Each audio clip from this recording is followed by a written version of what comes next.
It's been a really, really messed up week.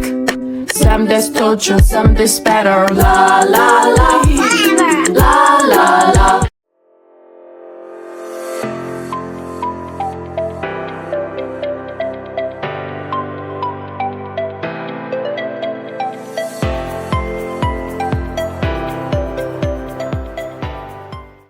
Hai teman-teman semuanya, kami dari kelompok 4 kali ini akan membawakan tutorial menguji autokorelasi serta cara penyembuhannya. Sebelumnya, teman-teman semuanya sudah pernah dengar belum mengenai autokorelasi? Kalau belum, simak videonya sampai akhir ya. Nah, yang pertama itu konsep dasar uji autokorelasi. Autokorelasi atau juga disebut sebagai korelasi diri adalah sebuah analisis statistik yang dilakukan untuk mengetahui adakah korelasi variabel yang ada di dalam model prediksi dengan perubahan waktu. Uji autokorelasi merupakan salah satu uji asumsi klasik dalam analisis regresi berganda. Uji autokorelasi bertujuan untuk melihat pengaruh antara variabel bebas terhadap variabel terikat. Jadi, tidak boleh ada korelasi antara observasi dengan data observasi sebelumnya. Uji autokorelasi yang kita gunakan ini menggunakan data time series atau data yang disusun berdasarkan runtun waktu. Salah satu metode yang bisa kita gunakan untuk mendeteksi ada atau tidaknya gejala autokorelasi yaitu uji autokorelasi Durbin-Watson atau uji DW test dan uji LM test. Apabila terdapat gejala autokorelasi atau data tidak lolos dalam uji autokorelasi, maka bisa dilakukan metode penyembuhan transformasi data log. Nah, kali ini kita akan menggunakan data yang telah tertera di dalam layar di bagian kanan, yang dimana investasi sebagai variabel dependen atau variabel Y, ekspor sebagai variabel independen atau variabel X1, serta variabel impor sebagai variabel independen yang kedua atau X2. Nah, untuk uji autokorelasi itu ada uji Durbin-Watson dan uji LM test. Berikut teman-teman untuk tutorial uji Durbin-Watson dengan menggunakan aplikasi Fuse. Pertama, kita buka terlebih dahulu nih aplikasi Fuse-nya. Lalu kita lakukan import data dengan mengklik file, lalu klik import from file, lalu kita klik data yang ingin kita regress, lalu kita double klik. Setelah kita mengimport datanya, selanjutnya kita memastikan terlebih dahulu apakah datanya sudah sesuai atau belum dengan cara mengklik next. Jika semuanya sudah selesai, klik finish. Agar lebih mempermudah kita untuk proses regresi nanti, kita rename terlebih dahulu variabel-variabelnya. Rename variabel investasi dengan Y, variabel ekspor dengan X1, dan variabel impor dengan X2. Selanjutnya untuk uji DW, langkah yang pertama yaitu klik quick, lalu estimate equation, masukkanlah model regresinya yaitu Y, C, X1, dan X2. Setelah kita memasukkan modelnya, lalu klik OK. Nah, ini hasil regresi berganda yang akan muncul. Dan untuk melihat nilai Durbin-Watson-nya yaitu ada di sini.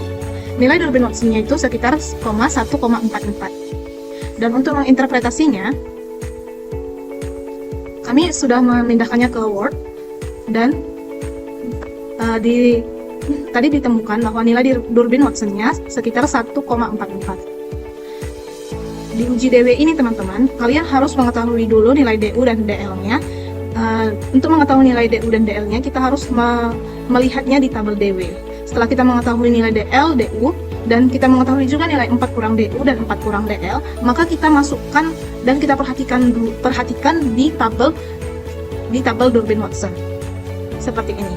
Dan langkah selanjutnya setelah kita mengetahui nilai DL, DU dan 4 kurang DU dan 4 kurang DL, maka nilai Durbin-Watson-nya kita posisikan.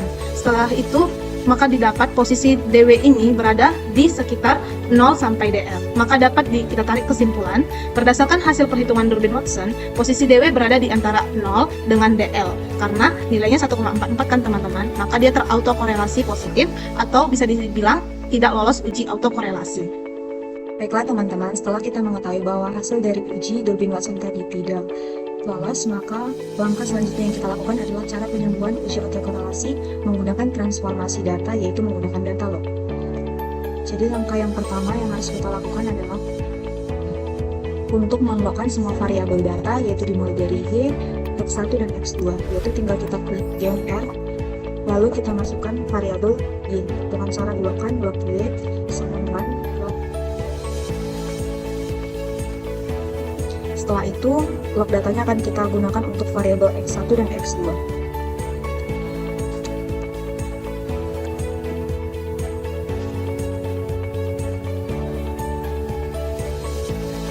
Kita lakukan hal yang sama untuk variabel terakhir, variabel independen yaitu logs X2.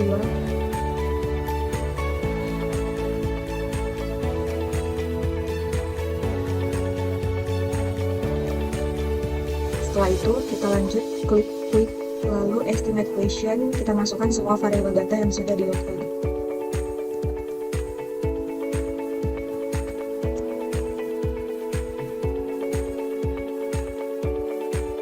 Setelah itu klik OK.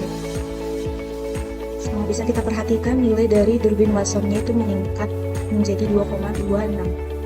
Dimana bisa kita perhatikan atau kita tarik kesimpulan, setelah dilakukannya transformasi data dengan menggunakan log pada data, hasilnya itu menunjukkan bahwa tidak dapat ditarik kesimpulan apapun atau berada di tahap ragu-ragu dikarenakan nilai dari Durbin Watson-nya ini sendiri yaitu sekitar 2,263 atau berada di antara nilai 4 dikurangi DU dengan nilai 4 dikurangi DO. Maka untuk tahap selanjutnya yang dapat dilakukan yaitu menggunakan metode LM test karena hasil dari uji Durbin Watson tadi berada di tahap ragu-ragu. Pada tahap ini, kita melakukan uji autokorelasi dengan metode LM test, yang dimana pengujian LM test tersendiri memiliki kriteria.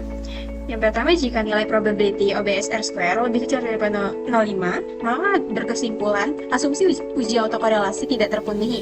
Yang kedua, jika nilai probability OBS N square lebih besar dari 0,05, maka berkesimpulan uji autokorelasi sudah terpenuhi.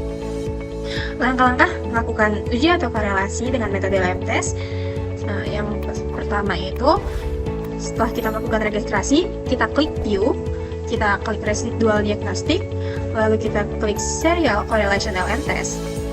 Selanjutnya ini kita klik OK, maka diperoleh hasil bahwa nilai probability chi-square-nya itu di angka 0,6125, yang dimana nilai ini lebih besar daripada 0,05, yang dapat disimpulkan bahwa dari hasil LM test ini, uji autokorelasi berasumsi sudah terpenuhi atau sudah dikatakan lulus uji autokorelasi.